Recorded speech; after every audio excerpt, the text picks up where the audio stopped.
Akashvani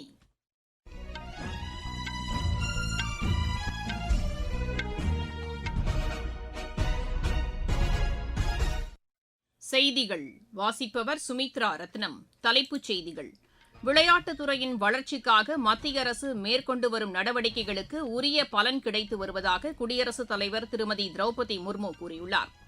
digital பண பரிவர்த்தனை தொடர்ந்து அதிகரித்து வருவதாக பிரதமர் திரு நரேந்திர மோடி தெரிவித்துள்ளார்.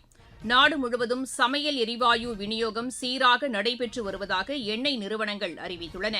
இந்தியாவிற்கு கூடுதல் கச்சா எண்ணெய் வழங்க ரஷ்யா முன்வந்துள்ளது. ஆசிய குத்துச்சண்டை போட்டியில் இந்தியாவின் நிக்கத் ஜரீன் அரையிறுதிக்கு முன்னேறியுள்ளார். இனி விரிவான செய்திகள். விளையாட்டுத்துறையின் வளர்ச்சிக்காக மத்திய அரசு மேற்கொண்டு வரும் நடவடிக்கைகளுக்கு உரிய பலன் கிடைத்து வருவதாக குடியரசுத் தலைவர் திருமதி திரௌபதி முர்மு கூறியுள்ளார். கேலோ இண்டியா பழங்குடியினர் விளையாட்டுப் போட்டிகள் குறித்து எழுதியுள்ள கட்டுரையில் அவர் இவ்வாறு கூறியுள்ளார்.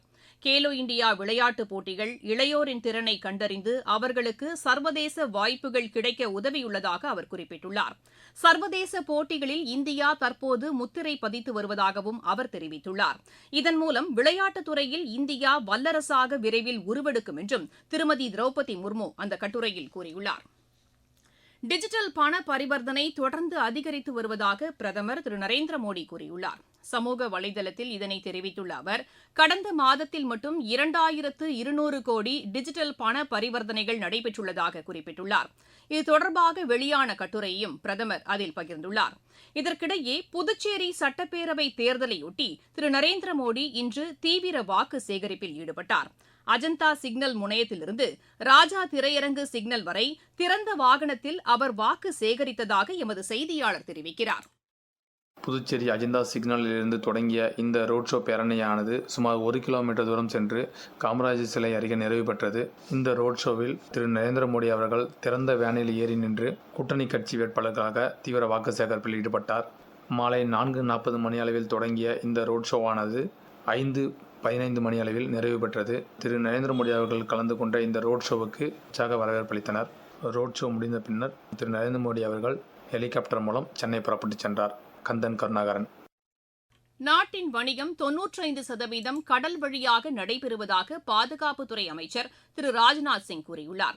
இன்று விசாகப்பட்டினத்தில் நடைபெற்ற நிகழ்ச்சியில் INS தாராகிரி சேவையை தொடங்கி வைத்து அவர் பேசினார். கடல்சார் பாதுகாப்பில் கடற்படை ஆற்றி வரும் பங்கு பாராட்டுதலுக்குரியது என்றும் அவர் குறிப்பிட்டார். வணிக கப்பல்களின் பாதுகாப்பை கடற்படை உறுதி செய்து வருவதாகவும் திரு ராஜ்நாத் சிங் கூறினார்.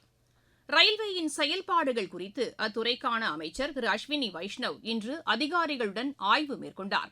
புதுதில்லியில் நடைபெற்ற இந்த கூட்டத்தில் கடந்த நிதியாண்டிற்கான இலக்குகளை எட்டியதற்காக பாராட்டு தெரிவித்தார். ரயில் விபத்துகளின் எண்ணிக்கை குறைந்தது மற்றும் சரக்கு போக்குவரத்து அதிகரித்தது போன்றவை ஊழியர்களின் சிறப்பான செயல்பாட்டை எடுத்துரைப்பதாக அவர் கூறினார்.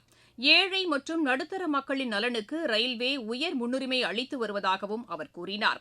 ரயில் பயணிகளின் பாதுகாப்பில் சமரசம் என்ற பேச்சுக்கே இடமில்லை என்றும் திரு அஸ்வினி வைஷ்ணவ் திட்டவட்டமாக தெரிவித்தார்.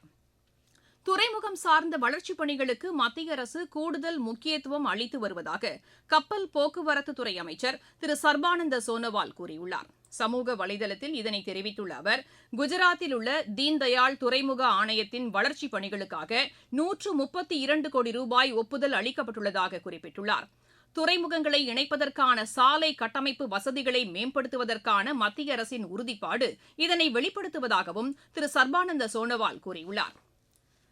மக்கள் தொகை கணக்கெடுப்பு பணி புதிய அத்தியாயத்தின் தொடக்கம் என்று மக்களவைத் தலைவர் திரு ஓம் பிர்லா கூறியுள்ளார். மக்கள் தொகை கணக்கெடுப்பு பணிக்காக தமது சுய விவரங்களை பதிவேற்றம் செய்த பின்னர் சமூக வலைதளத்தில் வெளியிட்டுள்ள பதிவில் அவர் இதனை தெரிவித்துள்ளார். முதல் முறையாக டிஜிட்டல் முறையில் இப்பணிகள் மேற்கொள்ளப்படுவதை அவர் அதில் சுட்டிக்காட்டியுள்ளார். இதில் பொதுமக்கள் அனைவரும் முழுமையாக பங்கேற்க வேண்டும் என்றும் திரு ஓம் பிர்லா கேட்டுக் கொண்டுள்ளார். நீங்கள் கேட்டுக் கொண்டிருப்பது ஆகாஷ்வாணியின் செய்தி அறிக்கை. நாத்துக்கு நோட்டு எனக்கு ஒரு டவுட்டு, காசை நீட்டி ஓட்டு கேட்கும் ஆளாக்கு அவுட்டு.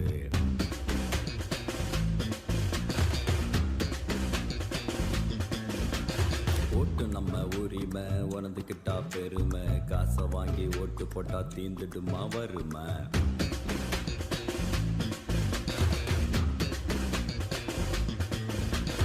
நேர்மைங்க யாரு தேடி தேடி பாரு உண்மையான தேர்தலுக்கு ரூபாய் எதுக்கு கூறு. மேற்குவங்க சட்டப்பேரவை தேர்தலுக்காக அம்மாநிலத்திற்கு அனுப்பப்பட்டுள்ள மத்திய ஆயுத காவல் படையினர் வாக்கு எண்ணிக்கை முடிவடைந்த பின்னரும் கூட பாதுகாப்பு பணிகளை தொடர்ந்து மேற்கொள்வார்கள் என்று தேர்தல் ஆணையம் கூறியுள்ளது. இது தொடர்பாக தேர்தல் ஆணையம் வெளியிட்டுள்ள செய்திக்குறிப்பில் மத்திய ஆயுத காவல் படையினரின் 500 கம்பெனிகள் அம்மாநிலத்தின் பாதுகாப்பு பணியில் ஈடுபடுத்தப்பட்டுள்ளதாக தெரிவிக்கப்பட்டுள்ளது. கூடுதலாக 200 கம்பெனிகள் மேற்கு வங்கத்திற்கு அனுப்பி வைக்கப்படும் என்றும் தேர்தல் ஆணையத்தின் செய்திக்குறிப்பு தெரிவிக்கிறது.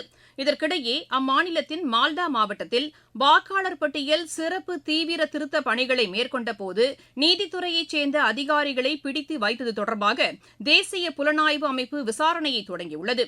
40 பேர் கொண்ட குழு இதுகுறித்து விசாரணை நடத்தி வருவதாக எமது செய்தியாளர் தெரிவிக்கிறார். மகளிர் இடஒதுக்கீடு மசோதா குறித்து விவாதிப்பதற்காக நாடாளுமன்றத்தின் சிறப்பு கூட்டத்திற்கு அழைப்பு விடுக்கப்படும் என்ற மத்திய அரசின் அறிவிப்பு தேர்தல் நடத்தை நெறிமுறைகளுக்கு எதிரானது என்று காங்கிரஸ் குற்றம் சாட்டியுள்ளது. இது தொடர்பாக புதுதில்லியில் செய்தியாளர்களிடம் பேசிய அக்கட்சியின் பொதுச் செயலாளர் திரு ஜெய்ராம் ரமேஷ், தமிழகம் மற்றும் மேற்குவங்க சட்டப்பேரவை தேர்தலுக்கான அரசியல் ஆதாயம் கருதி இந்த அறிவிப்பு வெளியிடப்பட்டுள்ளதாக குறை கூறினார். நாடு முழுவதும் சமையல் எரிவாயு விநியோகம் சீராக நடைபெற்று வருவதாக எண்ணெய் நிறுவனங்கள் அறிவித்துள்ளன. நாள்தோறும் 28 லட்சம் சமையல் எரிவாயு சிலிண்டர்கள் விநியோகம் செய்யப்பட்டு வருவதாக ஐஓசியின் செய்திக்குறிப்பு தெரிவிக்கிறது.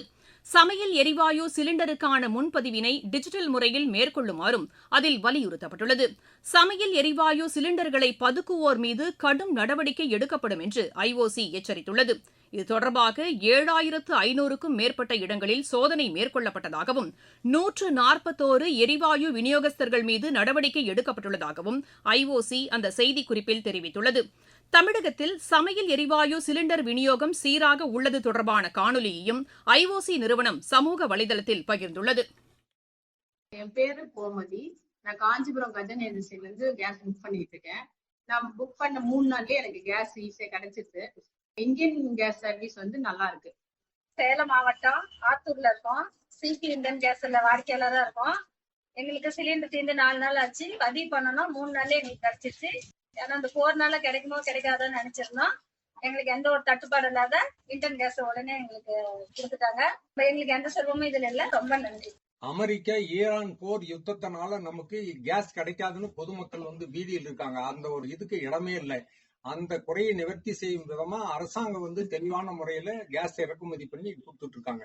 மார்ச் 27 நான் கேஸ் புக் பண்ணேன். 1ஆம் தேதி ஏப்ரல் எனக்கு டெலிவரி கொடுத்துட்டாங்க. கேஸ் தட்டுப்பாடுங்கிறது இல்லைங்கிறத எல்லாம் தெளிவா சொல்றேன். மக்கள் இதை புரிஞ்சுக்கிட்டு அத்தந்திகளை நம்ப வேண்டாம். இந்தியாவிற்கு கூடுதல் கச்சா எண்ணெய் வழங்க ரஷ்யா முன்வந்துள்ளது. ரஷ்ய துணை பிரதமர் திரு டெனிஸ் மான்ட்ரோவ், வெளியுறவு அமைச்சர் டாக்டர் ஜெய்சங்கர் மற்றும் தேசிய பாதுகாப்பு ஆலோசகர் திரு அஜித் தோவல் ஆகியோருடன் நடத்திய பேச்சுகளின் போது இதற்கான முடிவு மேற்கொள்ளப்பட்டது. இயற்கை எரிவாயுவையும் கூடுதலாக வழங்க ரஷ்யா தயாராக உள்ளதாக திரு டெனிஸ் மான்ட்ரோவ் உறுதியளித்தார். ஆசிய குத்துச்சண்டை போட்டியில் இந்தியாவின் நிக்கத் ஜரீன் அரையிறுதிக்கு முன்னேறியுள்ளார். மங்கோலியாவின் உலான்பாட்டரில் நடைபெற்று வரும் இப்போட்டியின் மகளிர் 51 கிலோ எடைப்பிரிவு காலிறுதி ஆட்டத்தில் அவர் பிலிப்பைன்ஸின் ஜியான் பகுஹினை வென்றார். மகளிர் 60 கிலோ எடைப்பிரிவில் பிரியாவும் 54 கிலோ எடைப்பிரிவில் பிரீத்தி பவாரும் காலிறுதி ஆட்டங்களில் வெற்றி பெற்று அரையிறுதிக்கு முன்னேறியுள்ளனர். உலக பாரா வில்வித்தை போட்டியில் இந்தியா 4 தங்கம் 2 வெண்கலப் பதக்கங்களை வென்றது.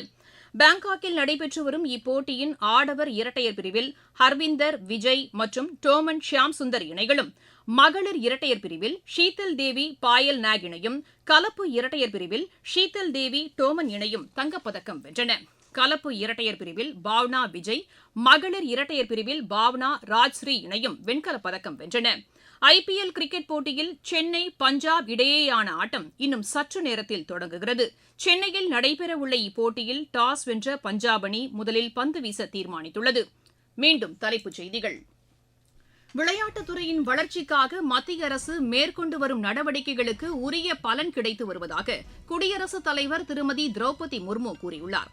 டிஜிட்டல் பண பரிவர்த்தனை தொடர்ந்து அதிகரித்து வருவதாக பிரதமர் திரு நரேந்திர மோடி தெரிவித்துள்ளார். நாடு முழுவதும் சமையல் எரிவாயு விநியோகம் சீராக நடைபெற்று வருவதாக எண்ணெய் நிறுவனங்கள் அறிவித்துள்ளன.